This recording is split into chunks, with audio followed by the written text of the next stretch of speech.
let's go, on est parti ce matin. Je pense que c'est une bonne journée, une journée de chance. Pour la petite histoire, hier on a mangé sur un Lawson, donc sur un parking, une petite supérette. On avait oublié le portefeuille.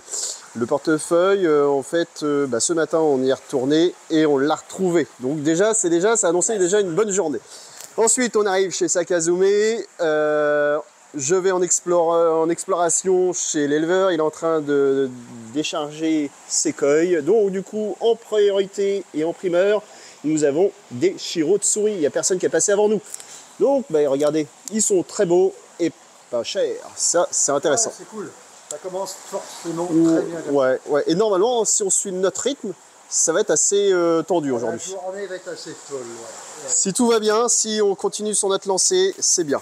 Donc, écoutez, on va faire nos photos. Là, on est sur des coils de 2 ans, 35-40 cm ouais, à 35, peu près. 38, ouais, très bien ça. taillé, très joli. Ouais. Les Shirotsuri, on n'en a pas. Donc, c'est parfait. Allez. Ça devrait y aller, Fred. Ouais, c'est bon.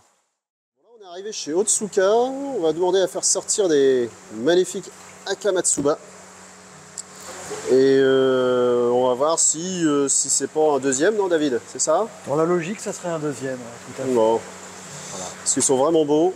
On peut faire tic-tac, tic-tac. Vous en voulez un troisième, c'est parti.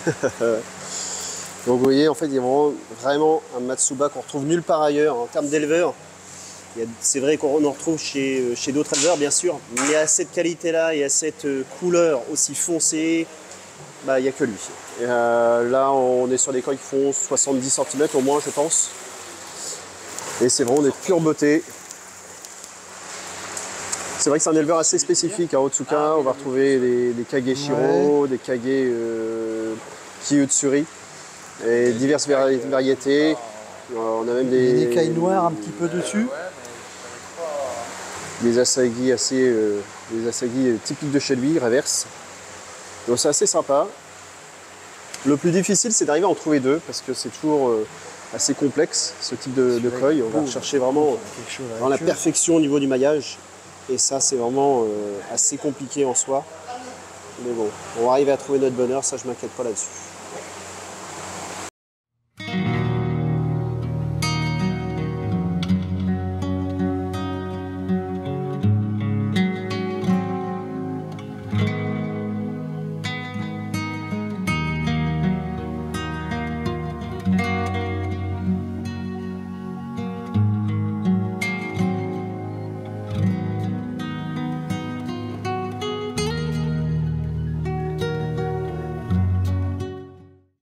Suite de nos aventures, là on est arrivé chez Murata, un éleveur principalement de Kohaku.